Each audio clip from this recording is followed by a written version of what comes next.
നമസ്കാരം സുഹൃത്തുക്കളെ, ഞാനൊരു ഇംഗ്ലീഷ് വാക്യം പറയട്ടെ. My brother is teacher. എൻ്റെ സഹോദരൻ അധ്യാപകനാണ്. ഈ വാക്യത്തിൽ ഒരു തെറ്റുണ്ട്. എന്താന്ന് പറഞ്ഞാൽ, ടീച്ചർ, അധ്യാപകൻ, അതൊരു തൊഴിലാണ്, ഒരു പ്രൊഫഷനാണ്. ഒരു പ്രൊഫഷൻ്റെ പേരിന് മുമ്പിൽ ആർട്ടിക്കിൾസ് ഏതെങ്കിലും ഒരെണ്ണം ചേർക്കേണ്ടത് അത്യാവശ്യമാണ്, പ്രത്യേകിച്ച് ഇൻഡെഫിനിറ്റ് ആർട്ടിക്കിൾ.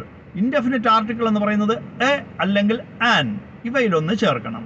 എന്നാൽ ഡെഫിനിറ്റ് ആർട്ടിക്കിളായ ദ ചേർക്കേണ്ട സന്ദർഭങ്ങളും ഉണ്ട്. അത് പിന്നാലെ പഠിക്കാം. അപ്പോൾ ഇവിടെ നമ്മൾ എ അല്ലെങ്കിൽ ആൻ ചേർക്കേണ്ടത് ആവശ്യമാണ്. ടീച്ചർ എന്ന വാക്ക് ഒരു കോൺസണന്റ്, വ്യഞ്ജനാക്ഷരം കൊണ്ട് തുടങ്ങുന്നതായതുകൊണ്ട് എ ആണ് ചേർക്കേണ്ടത്.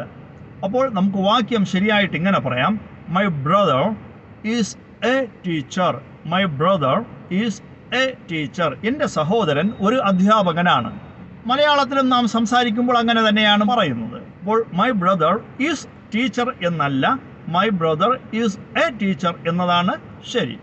മനസ്സിലായെന്ന് വിശ്വസിക്കുന്നു. Thank you.